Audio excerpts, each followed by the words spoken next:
Who is Benny J? I know you've explained it to me, but other folks want to know who is Benny J. Okay.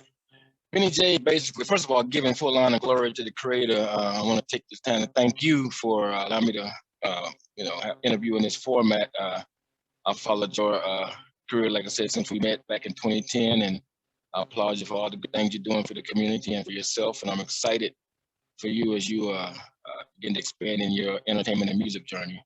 Thank you. With that being said, you're welcome.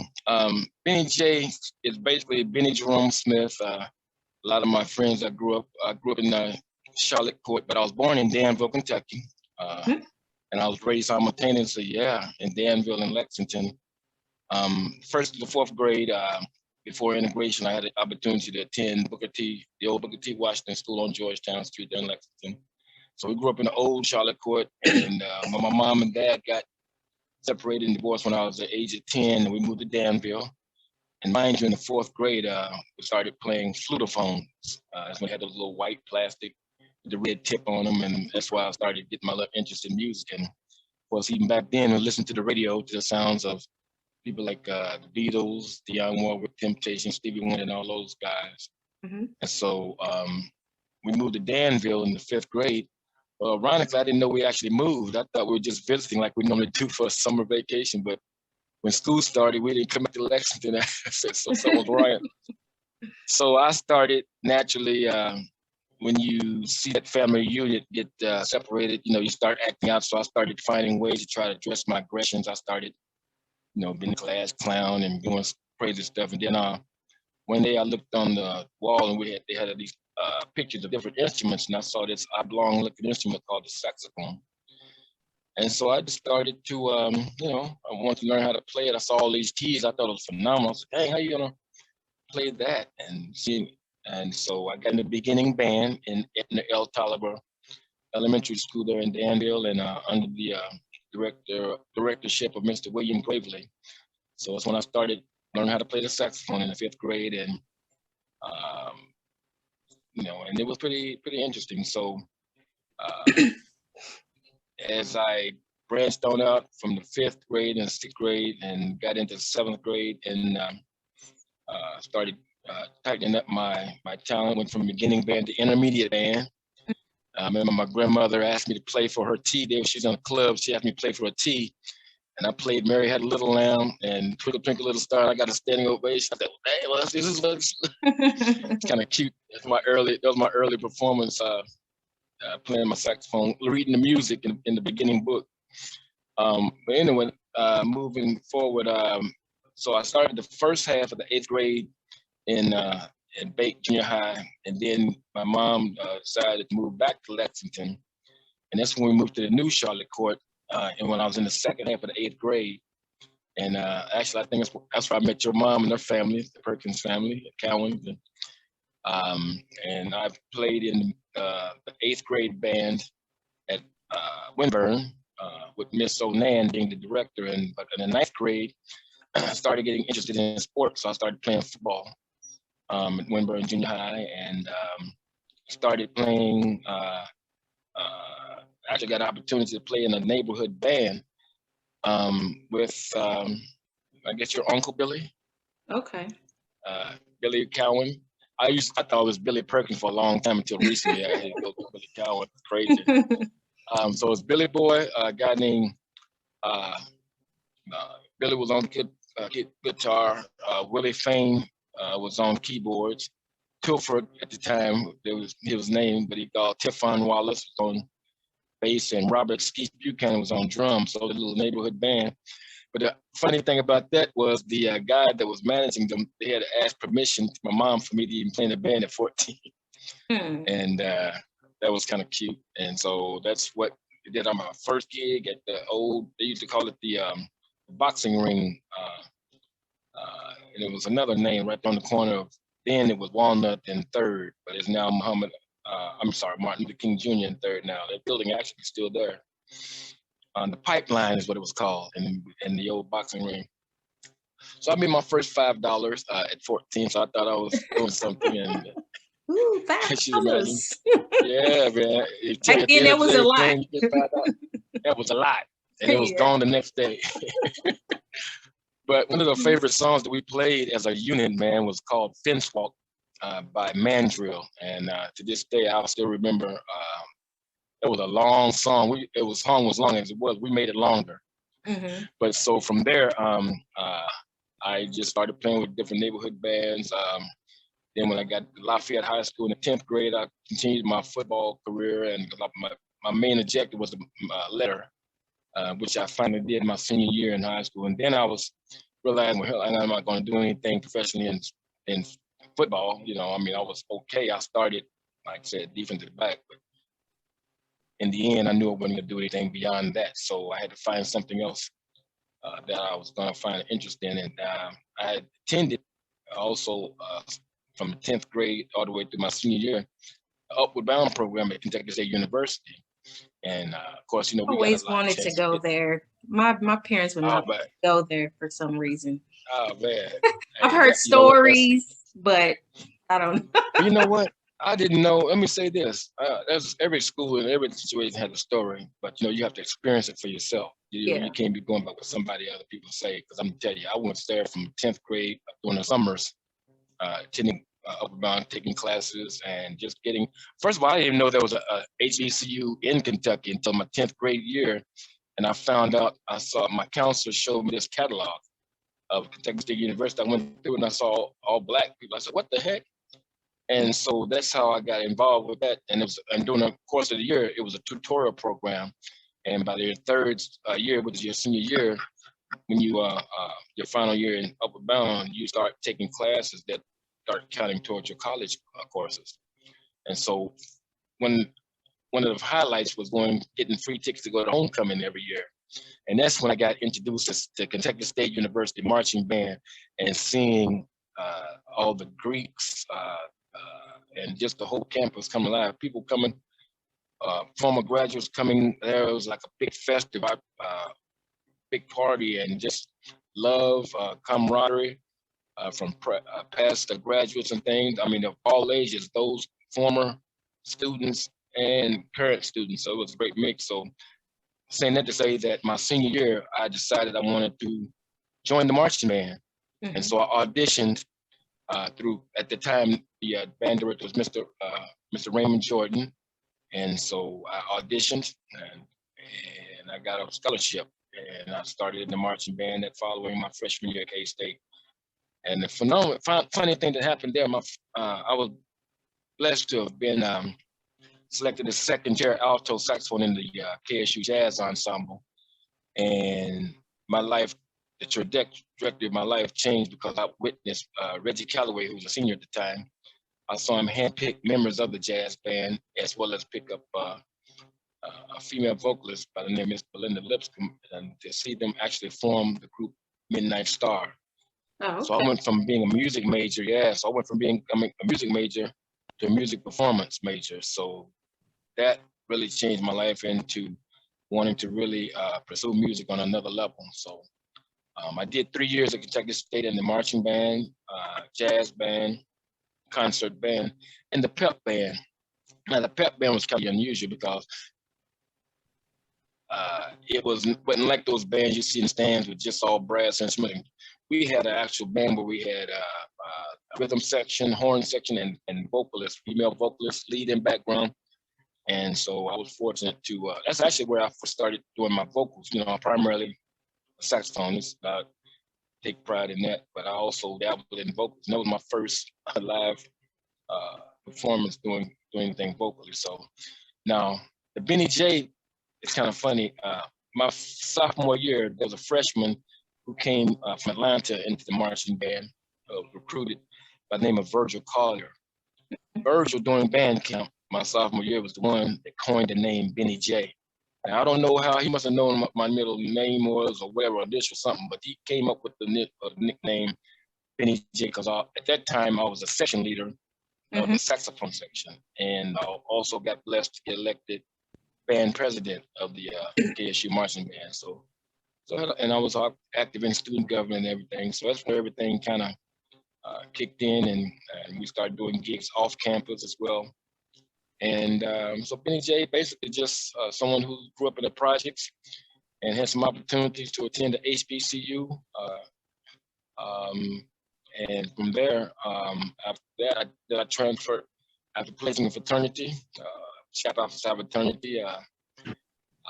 I couldn't get the partying out of my system, so I needed a change of pace. During this time, I started riding around with some of my police officer friends who were on the Lexington Metro Police Department, and I thought I wanted to become a police officer. So what I did, I took a break from KSU for a semester, and I enrolled in EK, Eastern Kentucky University, and got into that police administration curriculum.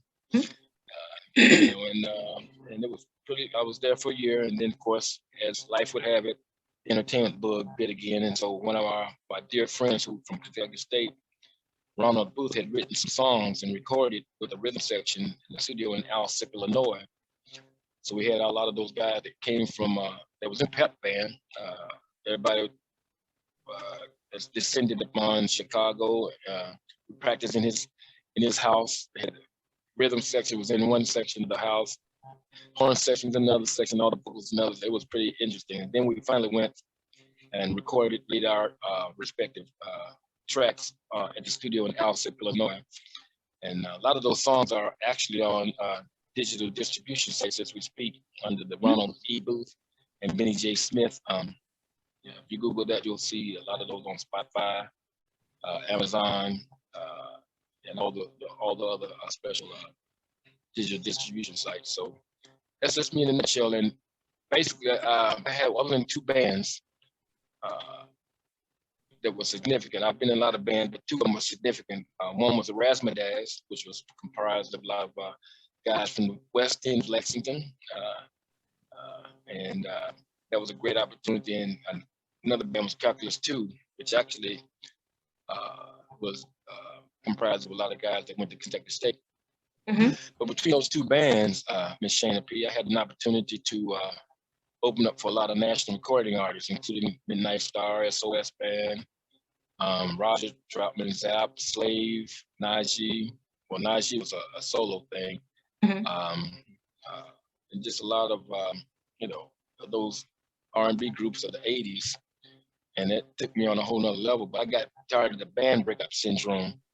And so, you get to a certain point where you think you're gonna, secure a record deal, but unfortunately everybody wasn't on the same page. So I got tired of being like trying to be the local jammingest band, so to speak. And so when you've had a taste of, being opened up for national recording artists, you wanna do what they're doing. They've signed to labels and they're touring and making records, and you hear their music on the radio. So that's what I wanted to do. So I got out of the band after being tired of the band breakup syndrome. I decided to go solo. A good friend of mine named Ed Garner, he's the one that suggested that I come up with the Benny J and Friends concept. So my first performance as under the Benny J and Friends project was downtown Lexington at this place where a lot of people may remember called Breedings on Main. And that was my first solo effort, and I would hire different musicians and vocalists, and that's how the Benny J and Friends concept was born.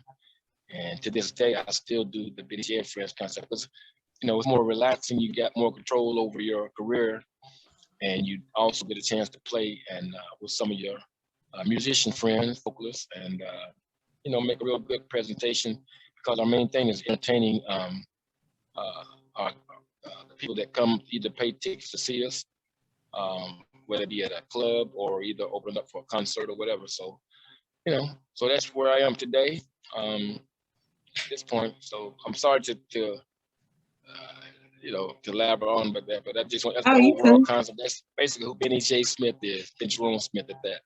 Okay. So who would you say is growing up, who is the most inspiring artist that you listen to? Oh man, there was a lot. Like I said early on, when I was still in elementary school, I was listening to people like the Beatles, the Monkees, Paul Revere and the Raiders, Temptations, the Jackson 5. I used to try to mimic Michael Jackson then when they were just like everybody else my age. Jackson 5 was a phenomenon. Earth, Wind and Fire came on board. Grover Washington, when I first heard Mr. Magic, just like all other saxophonists, I was stuck. I think that's the saxophonist theme, national anthem, Mr. Magic. Listen to him. Let's see. Rare Earth, you know, a lot of these older groups, man, a lot of people may not remember, but man, Tower of Power. So I was a horn, being a horn person, I love those bands that had the horns in them. Cool in the Gang, definitely the Ohio Players, and then of course Midnight Star when they came along. Just knowing somebody that you're familiar with, to see them there from their birth to their growth and their phenomenal eventual success. You've opened up for a lot of people though, correct? Yes, ma'am. I did. Who all have you opened up for? Well, as I mentioned earlier, Midnight Star, SOS Band, Slave, the Daz Band, Alexander O'Neill, Changing Faces, Zap featuring Roger Troutman. That was a flute player. My God, what's her name? She's gonna kill me. So your resume is like pretty good. It's pretty decent, you know, for a guy coming out of Charlotte Court in the west side of Lexington, and born in Danville, Kentucky. Yes, ma'am. So, you know, so I aspired. So I followed not only what they did on stage, but also I'll try to follow them in their personal lives. They have to carry themselves out when they're not on stage, and you know, because it's a lot of pressure to try to, you know, if you're in the spotlight, so to speak, and you have to maintain some type of role model status, if you will, to not only your peers, but also with the youth and family and friends. You know, you want to be consistent, at least try to lead a decent life. You know, I mean, I've had some challenges. I've been at the highest of highs, but I also been at the lowest of lows. You know, I mean, I've experienced, I ain't gonna lie, and I'm not ashamed to share it, but I've experienced depression because of breakup of a band, you know, and man, that wasn't a good place to be in. But by the grace of God, I had a praying mother, you know, and a lot of other people praying for me, and I didn't let those things keep me from still, you know, keeping my eye on the prize, so to speak. And to this day, you know, I'm still thankful that I'm still able to, you know, pursue my entertainment and music career, and a lot of things on the horizon as we speak, you know, so yeah, so thank you. Okay. So what would you say is your ultimate goal overall, like as a saxophonist and vocalist? Well, you know, I'm working on some things as we speak. First of all, I got blessed to get added to a roster, a promotional roster by the name of Sophisticated Lady Productions. Miss Veronica McCreary, she heard me do an interview last year, matter of fact, through Mr. Bud G. Capsey. He's Mark Grant. He's Tennessee State graduate, but he's based currently in Hampton, Virginia. He did an interview with me on his platform, on his digital platform. But I first met Mark though in 2018. We had our national convention in what was it at? Orlando, Florida. That's where I met him at, and he did an impromptu interview with me there, and that led to the interview that kind of came up last year. So Veronica, apparently, they were in connection and in contact, and she heard the interview, and she actually reached out to me, and she felt the unique thing that I had going on was not only was I a saxophonist, but a vocalist as well. And so she added me to her roster, and she has like Grammy winners, Grammy nominees, as well as independent artists, such as myself. And then working with, got opportunity with Bob Baldwin, who's a jazz keyboardist, producer, and artist in his own right. I was scheduled to do some recording with him. And then recently, a guy named Wallace Garner, the third, who's a promoter. He promoted a lot of jazz concerts in Louisville. Used to definitely be at the Cherry Greens. He's now launched this recording studio, and I think he's also launched a label.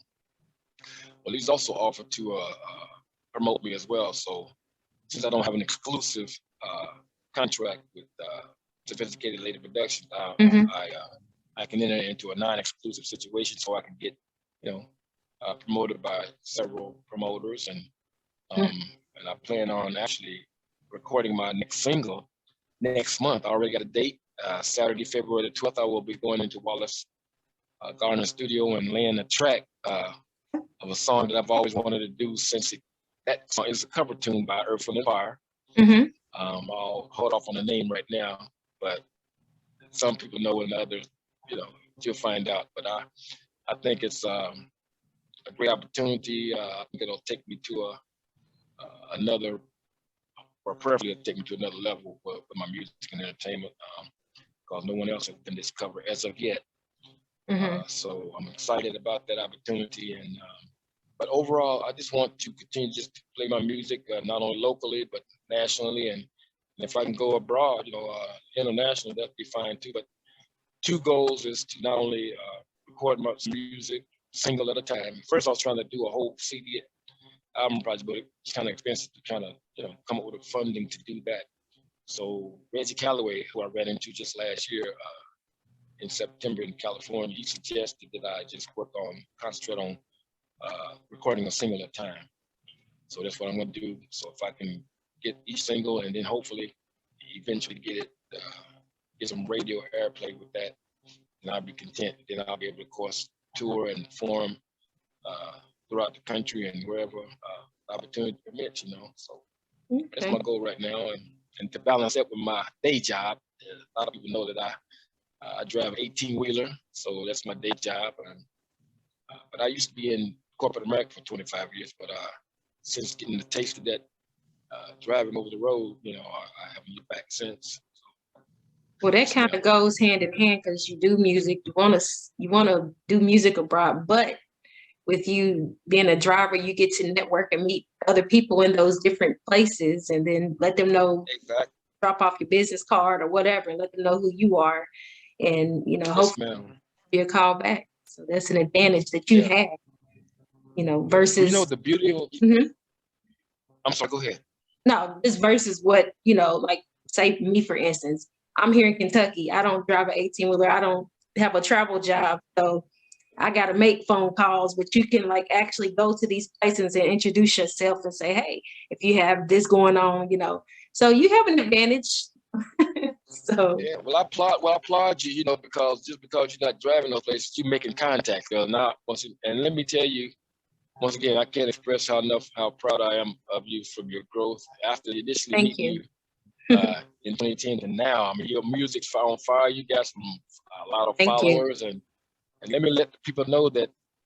You want me to let them know what about your recent role with me? Okay. You want to tell them? You can go ahead. You can go ahead. All right. I am here, young ladies and gentlemen, to officially announce that Miss Shayna P is now my publicist. So, and look, and the beautiful thing, it was a natural, because the phenomenal work she's been doing, people just don't know how she's hustled. She's on a grind. She's doing her own music, writing her own songs, singing her own songs, and promoting other people. So it was only natural. I said, well, shoot, I don't need to go outside to find somebody to help me get my information out there. She's right here in Kentucky, right in Lexington, right down the street. I'm here in Louisville, she's in Lexington. So hey, so thank you so much, Ms. Shayna P. You're welcome. And also, stay tuned, folks, because she will be coming on board. She's gonna do some music on stage. You ready, girl? Putting it out there. That's right. I got to do it. I only get 2 minutes. Yeah.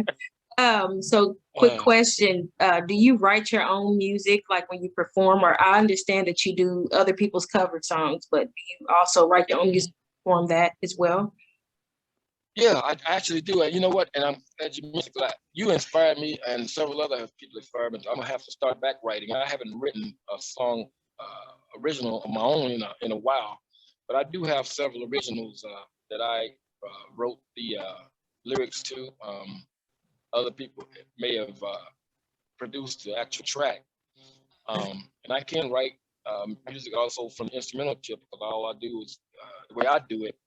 I try to, I start with a melodic line. I think about theme, first of all, and then I think about a melodic line. I go to the piano and kind of tickle on what the melodic line is going to be. Then I come up with a bass line on the piano. And then in my mind, I determine whether I'm going to song's going to be slow, mid-tempo, or up-tempo. And then I come up with a hook, and then I write a story. And then I go back maybe about 2 or 3 days later, and then I try to make the words that I wrote rhyme, and that's, it's the beauty of the songwriting. So I'm going to get back into that. So you've inspired me to get back into it on a more current basis. So yeah, I got a couple of songs, originals that's on YouTube, so yeah, thank you for that question. Mm-hmm. So what can folks expect before coming to a show? If you're trying to promote a show, like what can they expect at seeing you perform, or any kind of performance? Okay.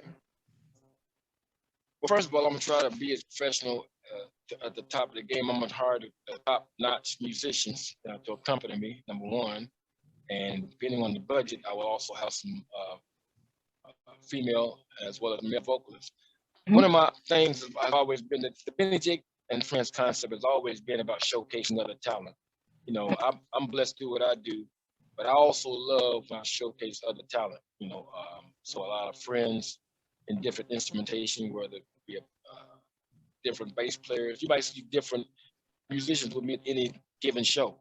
You may not see the same musicians, and that's a beautiful thing, because at least it's getting a good variety and giving everybody an opportunity to kind of join me, and we have fun. It's just a beautiful camaraderie, friendship, love for the music, and then we just love entertaining folks that come out to see us play. So it'll be high energy.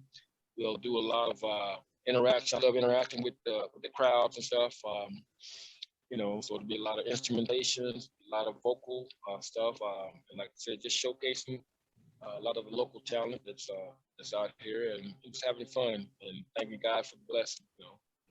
Okay. So have you faced any challenges on your music journey, like over the years, like basically, well, I'm sure, music is, Well, no, but that's a great question. A lot of times when you get in bands, you find that depending on where you're trying to go, some members may or may not be on the same page.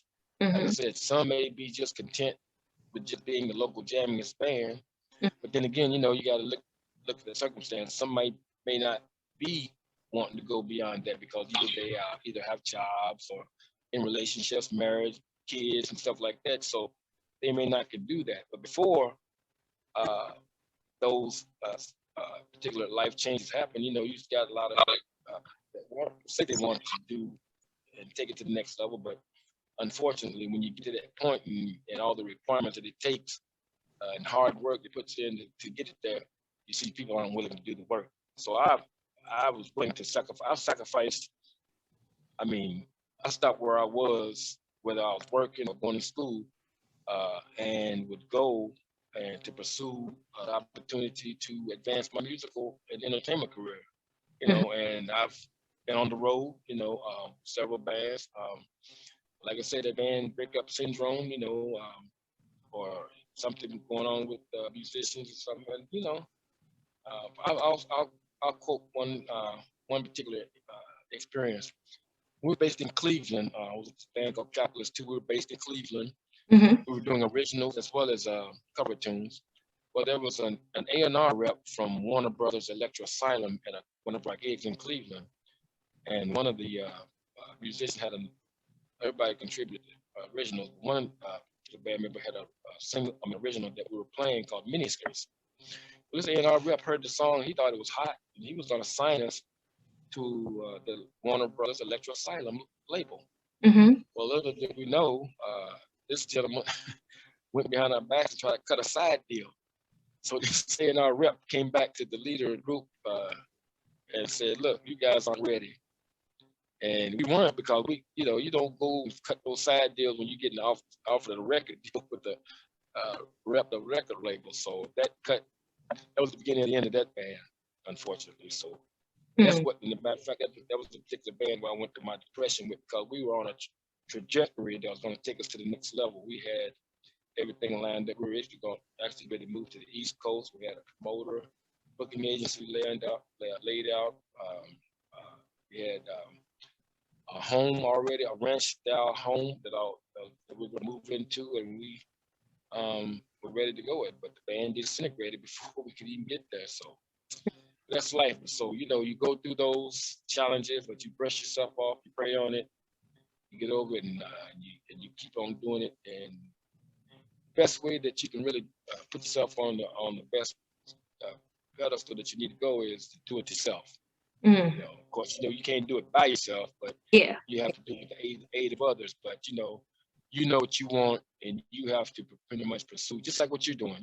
That's why I applaud you so much, because you didn't let nobody stop you from doing what you wanted to do. You had your focus, and you concentrate. When you launched your music back in on December the 4th, and to see the growth of that, that's phenomenal. So hey, I'll keep on giving you your accolades. Thank you. It's deserved, because you ain't getting it.